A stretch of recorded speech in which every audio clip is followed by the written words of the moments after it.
اعوذ باللہ من الشیطان الرجیم بسم اللہ الرحمن الرحیم شہر رمضان الذی انزل فیہ القرآن۔ السلام علیکم ورحمۃ اللہ وبرکاتہ۔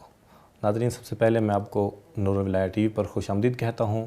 چونکہ ماہ مبارک رمضان ہے اور معارف الہی کا مہینہ ہے، تو اسی حوالے سے چونکہ معرفت کا جو ذریعہ، جو ذخیرہ، جو منبع ہیں وہ ائمہ طاہرین علیہ السلام ہیں، اور آج ہم نے ایک خطبہ کا انتخاب کیا ہے کہ جس خطبہ کو مولا امیر کائنات علی ابن ابی طالب علیہ السلام نے ابتدائی ماہ مبارک رمضان میں ارشاد فرمایا، اور اسی عظیم خطبے کے حوالے سے اسی پر گفتگو کرنے کے لیے ہم نے مدعو کیا ہے اپنے بہترین اور معزز مہمان قبلہ مولانا احمد نقوی صاحب کو۔ السلام علیکم ورحمۃ اللہ وبرکاتہ۔ وعلیکم السلام ورحمۃ اللہ میں آپ کو نور الولایہ ٹیم کی طرف سے اور اپنی طرف سے خوش آمدید کہتا ہوں۔ بہت شکریہ کہ آپ تشریف لائے، آپ نے موقع دیا اس عظیم موضوع پر گفتگو کرنے۔ بہت شکریہ۔ سب سے پہلے میں پہلے سوال کی طرف آؤں گا۔ سب سے پہلے مقدمتاً ماہ مبارک رمضان کی فضیلت کے حوالے سے کہ اس ماہ کی فضیلت کیا ہے؟ اعوذ باللہ من الشیطان الرجیم، بسم اللہ الرحمن الرحیم، بہ نستعین انہ خیر ناصر و معین، وصلی اللہ علی سیدنا و نبینا بالقاسم محمد وعلی آلہ الطیبین الطاہرین، اما بعد فقد قال امیر المؤمنین علیہ الصلاۃ والسلام، ایہا الناس ان ھذا الشہر شہر فضلہ اللہ۔ ماہ مبارک رمضان کے سلسلے میں یہ جو ہماری گفتگو ہے، اس کا محور حقیقت میں مولا متقیان علی ابن ابی طالب علیہ السلام کا وہ خطبہ ہے جو مولا نے ماہ مبارک رمضان کی ابتدا میں مسجد کوفہ میں دیا، اور اس میں عظیم اپنے اس خطبے میں مولا نے معارف بیان کیے ہیں۔ ماہ مبارک رمضان کی کیا فضیلت ہے، خود روزے کی کیا فضیلت ہے، اور اس ماہ مبارک رمضان کے روزے میں اور دوسرے روزوں میں کتنا ڈفرنٹ ہے، کتنا فرق ہے، اور اس کے علاوہ کئی اور معارف انشاءاللہ کوشش کریں گے کہ بالاجمال مختصر طریقے سے ان معارف کو بیان کریں۔ سب سے پہلے جو چیز میں ضروری سمجھتا ہوں وہ یہ ہے کہ اہل بیت علیہ السلام کے جو خطبے ہیں اور معارف ہیں، جیسے نہج البلاغہ ایک عظیم مجموعہ ہے مولا کے کلام کا، اور اکثر افراد شاید یہ سمجھتے ہوں کہ مولا متقیان امیر المومنین کے تمام خطبے نہج البلاغہ میں موجود ہیں، حالانکہ ایسے نہیں ہیں۔ اب بھی کئی کتابیں مستدرکات نہج البلاغہ کے نام سے لکھی گئی ہیں، جس میں مولا متقیان کے دوسرے خطبے جو نہج البلاغہ میں نہیں آئے ان کو لایا گیا ہے، اور آج تک محققین اس کے بارے میں کوشش کر رہے ہیں۔ اب آتے ہیں خود ماہ مبارک رمضان کی فضیلت کے بارے میں، کہ ماہ مبارک رمضان کی فضیلت خود رمضان کو سمجھنا ضروری ہے کہ رمضان کیا ہے۔ جب تک رمضان کی حقیقت اور ماہیت کا پتہ نہیں چلے گا، تب تک اگلے موضوع اور دوسری جو فرعی ابحاث ہیں ان کے بارے میں گفتگو کرنا میرے خیال میں بیجا ہوگا۔ رمضان مادہ رمض سے ماخوذ ہے، جس کے اصلی معنی ہے سورج کا شدت سے خاک پر چمکنا۔ رمضان کو رمضان کیوں کہا جاتا ہے؟ اہل بیت علیہ السلام کی احادیث میں اس کو احسن طریقے سے بیان کیا گیا ہے۔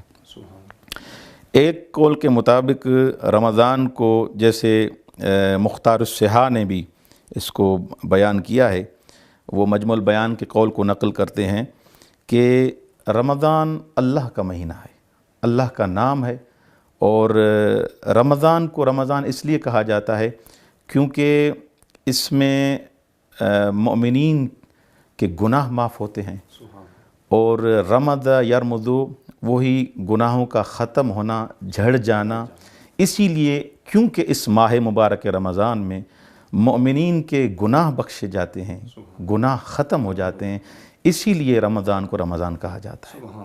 اور روایات میں آپ مستحضر ہیں کہ روایات میں بیان کیا گیا کہ اس مہینے کا ایسے تنہا رمضان اس کو نہ کہیں کہ رمضان آیا، رمضان گیا، کیونکہ یہ رمضان اسم الہی ہے، خدا کا نام ہے، تو اس کو شہر اللہ کہیں، ماہ مبارک رمضان، جیسے ہم اردو میں کہتے ہیں ماہ مبارک رمضان سے تعبیر اگر کریں تو بہتر ہے، اکیلا صرف رمضان کہنا مناسب نہیں ہے۔ چلو ماشاء اللہ، چونکہ وقت مختصر ہے اور معارف زیادہ ہیں تو میں اپنے دوسرے سوال کی طرف جاؤں گا کہ مولا نے اپنے اس خطبہ میں مقام اہل بیت کو کس طرح بیان فرمایا؟ اہل بیت علیہ الصلوۃ والسلام کے مقام کو مولا نے اس مہینے سے شباہت دی ہے۔ سبحان اللہ۔ مولا فرماتے ہیں کہ اس مہینے کو جیسے تمام مہینوں پر فضیلت حاصل ہے، کفضلنا اہل البیت علی سائر الناس، سبحان اللہ۔ جیسے ہم اہل بیت کا مقام اور منزلت تمام عالم سے افضل ہے، جیسے ماہ مبارک رمضان تمام مہینوں سے، باقی تمام مہینوں سے افضل ہے، تو ہم اہل بیت علیہ السلام بھی تمام عالم سے، تمام افراد سے ہم برتر و بالا ہیں۔ خود جب بھی ہمارے اہل بیت علیہ السلام سے سوال کیا گیا کہ آپ کے پاس کیا دلیل ہے کہ آپ افضل ہیں تمام خلائق سے، مخلوقات میں آپ برترین مخلوق ہیں، سیدھی سی بات ہے دلیل کے ساتھ، اور نحن ابناء الدلیل، ہم دلیل کے بغیر بات نہیں کرتے۔ شاید کوئی یہ سمجھے کہ ہم اپنی طرف سے بیان کر رہے ہیں، بات کر دی اور کوئی دلیل نہیں ہے، قرآن سے اہل بیت علیہ السلام نے دلیل بیان کی ہے۔ اور جب مأمون نے امام علی بن موسیٰ الرضا علیہ السلام سے سوال کیا کہ هل فضل اللہ العطرۃ علی سائر الناس، فقال ابو الحسن ان اللہ فضل العطرۃ علی سائر الناس فی محکم کتابہ۔ سبحان اللہ۔ اس نے پوچھا کیا اہل بیت علیہ السلام کو اہل بیت کو فضیلت دی ہے؟ تو مولا نے جواب دیا کہ خدا نے عطرت کو تمام ناس پر، تمام لوگوں پر فضیلت دی ہے، فی محکم کتابہ، یہ قرآن میں موجود ہے۔ فقال المأمون این ذالک فی کتاب اللہ، خدا کی کتاب میں یہ جملے جو آپ فرما رہے ہیں کہاں ہے، کون سی آیت ہے؟ فقال له الرضا علیہ السلام فی قولہ ان اللہ اصطفى آدم و نوحا و آل ابراہیم و آل عمران علی العالمین۔ یہ سورہ اس انداز سے یہ تفسیر میزان جلد نمبر 3 صفحہ نمبر 168 میں یہ علامہ طباطبائی نے اس کو بیان کیا ہے کہ یہ جو آیت ہے ان اللہ اصطفى آدم و نوحا و آل ابراہیم و آل عمران، اس آل عمران سے مراد ہم اہل بیت علیہ السلام ہیں۔ جیسے امام محمد باقر علیہ السلام بھی فرماتے ہیں انہو تلا ھذہ الآیہ مکمل فقال نحن منہم و نحن بقیۃ تلک العطرہ، ہم اہل بیت علیہ السلام اس عطرت کی بقیہ حصے ہیں، ہم وہ عطرت ہیں جس کو خداوند متعال نے تمام عالمین پر انتخاب کیا ہے، اور ہم مصطفیٰ ہیں، منتخب شدہ ہیں، برتر ہیں۔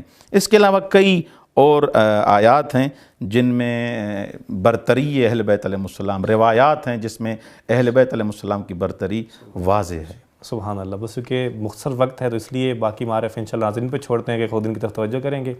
تو میں اگلا سوال اپنا دعا، یقیناً دعا کی اہمیت ہے اور دعا کا حکم دیا گیا، لیکن ماہ مبارک رمضان کو دعا کا مہینہ کہا گیا، حتیٰ وہ جو خطبہ رسول اعظم نے ارشاد فرمایا اس میں فرمایا کہ وہ دعاؤکم فیہ مستجاب، یہ وہ مہینہ ہے جس میں آپ کی دعائیں مستجاب ہوتی ہیں۔ تو کیا دعاؤں کی تاثیر کے حوالے سے ماہ مبارک کا خاص اثر ہے جس کو میں اس خطبے میں ارشاد فرمایا؟ بالکل، جیسے مولا متقیان اسی خطبے میں جو مولا نے خطبہ جس کے بارے ہم گفتگو کر رہے ہیں، مولا نے فرمایا وَهُوَ شَهْرٌ يُفْتَحُ فِيهِ أَبْوَابُ السَّمَاءِ، سبحان اللہ، آسمان کے دروازے کھول دیے جاتے ہیں، وہ ابواب الرحمہ، رحمت کے دروازے کھول دیے جاتے ہیں، وَيُغْلَقُ فِيهِ أَبْوَابَ النِّيرَانِ، جہنم کے دروازے بند ہو جاتے ہیں۔ رحمت ہی رحمت ہے، برکت ہی برکت ہے۔ جب بہشت کے دروازے کھول دیے جاتے ہیں اس انداز سے مولا فرماتے ہیں وَهُوَ شَهْرٌ يُسْمَعُ فِيهِ النِّدَاء، اس مہینے میں آپ کی ندا سنی جائے گی۔ کیا دوسرے مہینے میں نہیں سنتے؟ سنی جائے گی، لیکن اس میں بہت زیادہ سنی جائے گی۔ وَيُسْتَجَابُ فِيهِ الدُّعَاء، اس مہینے میں دعا قبول کی جائے گی۔ وَيُرْحَمُ فِيهِ الْبُكَاءُ وَهُوَ شَهْرٌ فِيهِ لَيْلَةٌ نَزَلَتِ الْمَلَائِكَةُ فِيهَا مِنَ السَّمَاءِ فَتُسَلِّمُ عَلَى الصَّائِمِينَ وَالصَّائِمَاتِ بِإِذْنِ رَبِّهِمْ إِلَى مَطْلَعِ الْفَجْرِ، اس میں ایسی رات آتی ہے جب آپ اس دعا میں، اس رات میں گڑ گڑاتے ہیں، اس شب میں آپ دعا مانگتے ہیں تو ملائکہ آپ پر درود اور سلام بھیجتے ہیں، اور تا صبح طلوع فجر تک یہ آپ کی دعائیں ملائکہ صلواتیں پڑھ پڑھ کر آپ کی توبہ کو قبول کر کر یہ آسمان تک بھیج رہے ہوتے ہیں۔ خدا کی محضر میں آپ کی توبہ بھی قبول ہے تو آپ کی دعائیں بھی قبول ہیں۔ سبحان اللہ، اللہ تعالیٰ ہمیں ان معارف پر واقعاً عمل کرنے کی توفیق مرحمت فرمائے۔ اچھا، یہاں پر ایک نقطہ جو بیان کرنا ضرور، اس مہینے میں جو بہترین دعا ہے وہ تعجیل فرج امام زمانہ ہے۔ بے شک امام کی ظہور کی دعا مانگنی چاہیے۔ وہ خود رسول خدا صلی اللہ علیہ وسلم نے ایک دعا فرماتے تھے، دعا کیا کرتے تھے، اللہم لا تجعل آخر العہد من صیام شہر رمضان فإن جعلتہ فاجعلنی مرحوما لا تجعلنی محروما۔ سبحان اللہ۔ اس ماہ مبارک رمضان کو بار بار تمام جو بھی مومنین دیکھ رہے ہیں اس پروگرام کو، ان کو بار بار یہ سعادت نصیب ہو کہ ماہ مبارک رمضان کی فضیلتوں کو ہم درک کریں۔ سعادت یہ عظیم سعادت ہے، لیکن انسان محروم ہو نہ پائے۔ اللہ تعالیٰ ہمیں واقعاً ان معارف پر عمل کرنے کی توفیق مرحمت فرمائے۔ کیونکہ وقت مختصر ہوتا ہے تو اس لیے میں اگلا سوال کروں گا کہ بہت سارے معارف مولانا نے اس خطبے میں بیان فرمائے ہیں، اس میں خود ولایت اہل بیت کو مولانا نے کس انداز میں بیان فرمایا؟ ولایت کے لیے خود مولا متقیان نے اس خطبے میں بیان فرمایا ہے کہ وہی ایک رات ہے، اس میں جیسے میں نے بیان کیا، اس رات کا نام ہے لیلۃ القدر، شب قدر ہے۔ قدر فیہا ولایتی سبحان اللہ قبل ان خلق آدم علیہ السلام بألف عام، 2000 سال پہلے یہ رات تھی، اور اس رات میں ہماری ولایت کو مقدر کر دیا گیا 2000 سال پہلے۔ اور ایک امتیاز جو شب قدر کا امتیاز ہے، میں تو کہوں گا یہ شب قدر کی خوش بختی ہے، یہ خوش بختی ہے، یہ حقیقت میں خوش قسمت ہے شب قدر خود کہ اس میں ولایت امیر المومنین کو مقدر کیا گیا۔ اور کئی روایات ہیں، جیسے مفضل بن عمر نقل کرتے ہیں کہ امام جعفر صادق علیہ السلام کے محضر میں تھا، اس ٹائم سورہ قدر کی بارے میں گفتگو ہماری شروع ہو گئی، تو مولا نے فرمایا ما ابین فضلها علی السور قلت وای شیء فضلها، کہ مولا نے فرمایا کہ یہ کتنا واضح برتری ہے اس سورہ قدر کی تمام صورتوں پر، تو میں نے کہا کیسے؟ قالت نزلت ولایت امیر المؤمنین فیہا، اس رات میں مولا متقیان امیر المؤمنین کی ولایت نازل ہوئی۔ قلت فی لیلۃ القدر التی نرتجیہا فی شہر رمضان قال نعم ہی لیلۃ قدرت فیہا السماوات والارض وقدرت ولایت امیر المؤمنین فیہا، آسمان زمین سب چیزیں مقدر ہوتی ہیں، ہر چیز یہاں پر تقدیر اس رات میں لکھی جاتی ہے، لیکن یہ بھی لکھا جاتا ہے کہ کون مولائی بنے گا، کون محب علی بنے گا، اور کون دشمن علی بنے گا۔ یہ ولایت امیر المومنین کی تا قیام قیامت، جب تک یہ دنیا ہے، جب یہ رات آئے گی، امیر المومنین کی ولایت اس رات میں مقدر ہوتی رہے۔ سبحان اللہ، ماشاءاللہ۔ تو خداوند متعالی ہمیں حقیقی موالی اور حقیقی ولایت پر پیروکار بننے کی توفیق مرحمت فرمائے۔ واقعی بہت بڑا انعام ہے جو خداوند متعالی نے ہمیں عطا فرمایا ہے، خدا ہمیں اس پر ثابت قدم رکھے۔ ہم اپنے اگلی سبق طرف جائیں گے کہ مولا نے اپنے اس خطبہ میں ہمدانی کی شہادت خبر کو کس طرح بیان فرمایا۔ آغا جیسا کہ آپ جانتے ہیں کہ جو خطبہ شعبانیہ ہے، جو حضرت رسول خدا صلی اللہ علیہ وآلہ وسلم نے ارشاد فرمایا تھا، تو اسی خطبے میں بھی شہادت امیر المومنین کی خبر ہے۔ تو یہ ہمدانی جو خطبہ سن رہا تھا، مولا متقیان جب مسجد کوفہ میں خطبہ دے رہے تھے، تو اس ٹائم یہ ہمدانی بار بار کہہ رہا تھا کہ زدنا مما حدثک، اے مولا آپ بتائیں کہ رسول خدا نے آپ کو کیا کیا بتایا تھا۔ مولا بتاتے آ رہے تھے کہ یہ تمام مہینوں سے افضل ہے، اس مہینے میں جو آپ کی سانس ہے تسبیح کے برابر ہے، آپ کی جو نیند ہے وہ عبادت ہے، آپ کی ہر عبادت قبول ہے۔ وہ پھر بار بار کہہ رہا تھا زدنا مما حدثک، مولا اور بتائیں کہ رسول خدا نے اس مہینے کے بارے میں کیا کیا فرمایا تھا۔ تو مولا نے فرمایا نعم سمعت افضل الانبیاء والمرسلین والملائکۃ المقربین یقول ان سید الوصیین یقتل فی سید الشہور، کہ میں نے افضل انبیاء خاتمی مرتبت رسول خدا صلی اللہ علیہ وآلہ وسلم سے سنا کہ رسول خدا نے فرمایا ان سید الوسیین یقتل فی سید الشہور، تمام اوصیاء کا جو سردار ہے وہ اس مہینے میں شہید کیا جائے گا۔ فقلت یا رسول اللہ، مولا علی فرماتے ہیں میں نے پوچھا اے اللہ کے رسول، وما سید الشہور ومن سید الوسیین، مولا وہ تمام مہینوں سے افضل اور سید مہینہ کون سا ہے، اور وہ سید وسیین کون ہے، وسیین کا سردار کون ہے؟ قال اما سید الشہور فشہر رمضان و اما سید الوسیین فانت یا علی، تمام مہینوں کا سردار ماہ مبارک رمضان ہے اور تمام اوصیاء کا سردار اے علی تم ہو۔